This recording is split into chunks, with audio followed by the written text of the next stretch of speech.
ঘুগনি এমন একটা কমন শব্দ যেটা কিনা ছোটদের পাশাপাশি বড়রাও পছন্দ করে। সারা বছর কিন্তু বানানো হয় আর খাওয়াও হয়, বিশেষ করে স্কুল কলেজের সামনে কিংবা রাস্তার ধারে। যখন দেখে না তখন বাচ্চাদের বায়নার আর শেষ থাকে না। সেই ঘুগনি যদি করা হয় শীতকালীন সবজি মটরশুঁটি দিয়ে, তাহলে কিন্তু মন্দ হয় না। তাই আজকে আমি বানিয়ে নিয়েছি মটরশুঁটি দিয়ে ঘুগনি। কিভাবে মজার এই রেসিপিটা বানালাম দেখে নেওয়া যাক। আজকের এই মজাদার ঘুগনি রেসিপির জন্য আমি এখানে কিছুটা পরিমাণ নিয়েছি মটরশুঁটি, সঙ্গে নিয়েছি একটা বড় সাইজের আলু। চলুন তাহলে এবার রান্নায় চলে যাওয়া যাক। রান্নাটা বসানোর জন্য চুলায় একটা প্যান বসিয়ে তাতে আমি পরিমাণ মতো তেল দিয়ে দিলাম। তেল হালকা গরম হয়ে আসছে। গরম তেলে আমি 2টা তেজপাতা মাঝখানে ছিঁড়ে দিয়ে দিলাম। তারপর দিচ্ছি 2-3টার মতো এলাচ আর একটা দারুচিনি। হালকা করে একটু নেড়েচেড়ে নিলাম।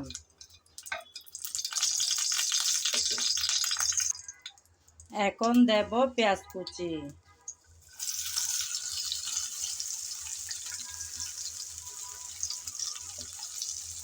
এই রেসিপিটাতে পেঁয়াজ কুচি একটু বেশি দিলে ভালো হয়, তাই আমি আমার পরিমাণ মতো পেঁয়াজ কুচি দিলাম।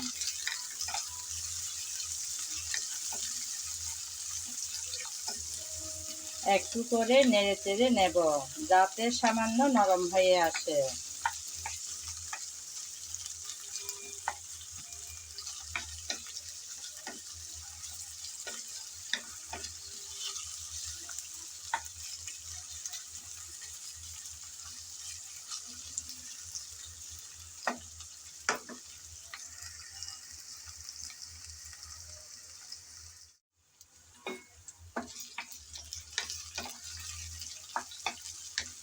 পেঁয়াজ কিছুক্ষণ নেড়ে চেড়ে ভেজে নিলাম, কিছুটা নরম হয়ে আসছে।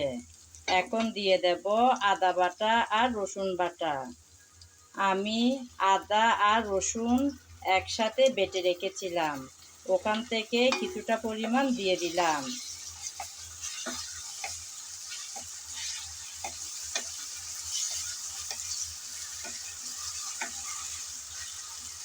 আদা রসুন বাটা দিয়ে পেঁয়াজের সাথে নেড়ে চেড়ে ভালোভাবে ভেজে নিতে হবে, যাতে আদা রসুনের কাঁচা গন্ধটা চলে যায়। আমি নেড়ে চেড়ে ভেজে নিলাম আদা রসুন। এখন দিয়ে দেব মটরশুঁটি।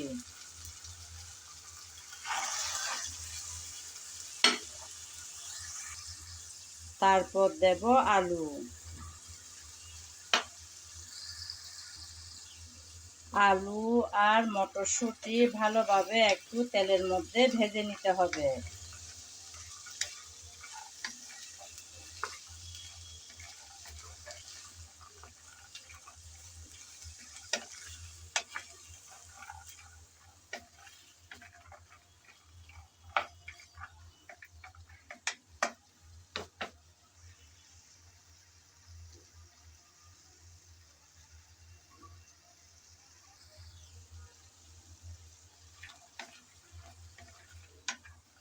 কিছুক্ষণ আমি আলু আর মটরশুঁটি ভেজে নিলাম নেড়ে চেড়ে। এখন দিয়ে দেব মশলা। সামান্য দিলাম মরিচ।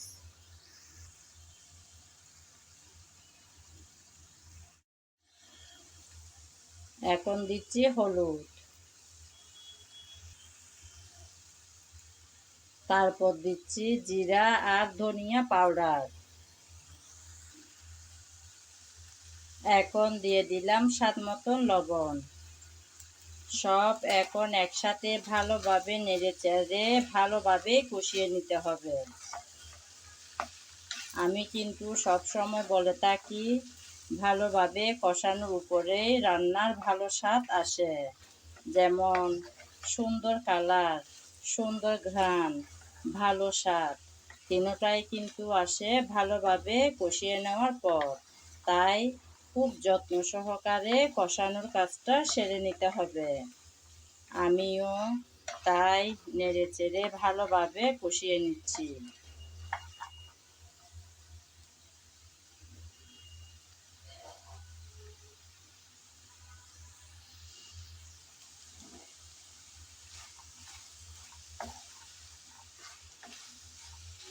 পরপর কিছুক্ষণ নেড়েচেড়ে ভালোভাবে আমি আলু আর মটরশুঁটি কষিয়ে নিলাম। এখন দিয়ে দেব পরিমাণ মতো পানি।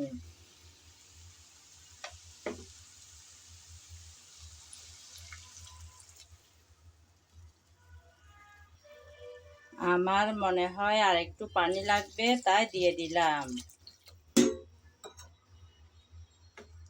এখন আমি পরিমাণ মতো পানি দিয়ে ঢেকে কিছুক্ষণ রান্না করে নেব।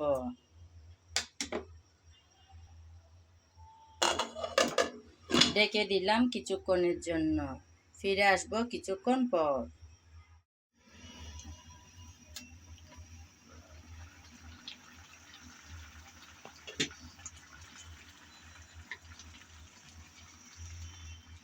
ভালোভাবে কষিয়ে পরিমাণ মতো পানি দিয়ে কিছুক্ষণের জন্য আমি চুলায় বসিয়ে রেখেছিলাম। মটরশুঁটি আর আলু একদম সিদ্ধ হয়ে আসলো। এখন দিয়ে দেব টমেটো। আমি 2টা বড় সাইজের টমেটো কেটে রেখেছি, সেগুলো এখন দিয়ে দিলাম। তারপর দিচ্ছি কাঁচামরিচ কুচি। ঝালটা যে যেভাবে খেতে চান সেভাবে দেবেন। ঝাল হলে আমার ভালো লাগে, তাই আমি কাঁচামরিচ কুচিটা দিলাম। টমেটো আর কাঁচামরিচ দিয়ে ভালোভাবে আবারও একটু নেড়েচেড়ে মিশিয়ে নেব। এই সময়টাতে এসে চাইলে একটু চিনি ব্যবহার করতে পারেন। যারা মিষ্টি খেতে পছন্দ করেন না তারা না দিলেও চলবে। আমি কিন্তু চিনি দেব না। আপনাদের যদি ভালো লাগে চিনি, তাহলে চিনি দিলেও দিতে পারেন। এখন আবারও কিছুক্ষণ ডেকে রান্না করে নেব। ফিরে আসবো কিছুক্ষণ পর।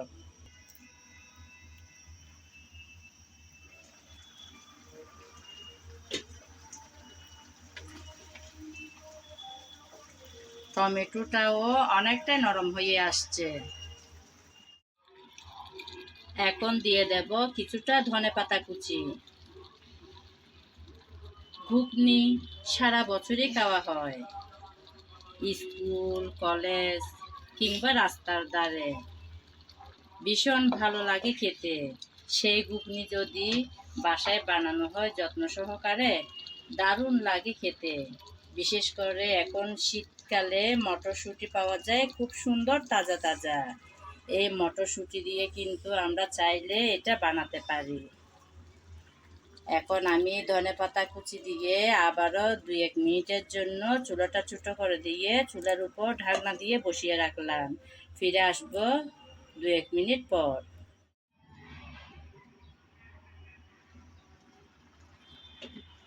বন্ধুরা, রেডি আমার আজকের মজাদার এই ঘুগনি।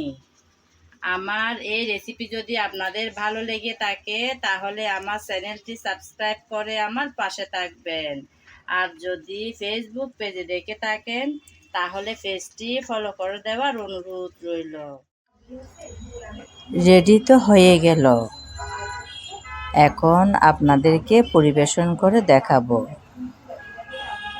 দেখুন বন্ধুরা, দেখতে কতই না সুন্দর হয়েছে। এটা শুধু স্কুল, কলেজ কিংবা রাস্তার ধারে বলে কথা নয়। বাসায় আমরা চাইলে রুটি, পরোটা, এমনকি সাদা ভাতের সাথেও খেতে পারি।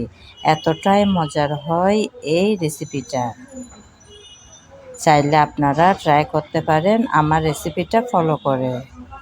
এতক্ষণ যারা আমার সঙ্গে ছিলেন, আমার ভিডিও জুড়ে ছিলেন, তাদেরকে জানাই অসংখ্য অসংখ্য ভালোবাসা।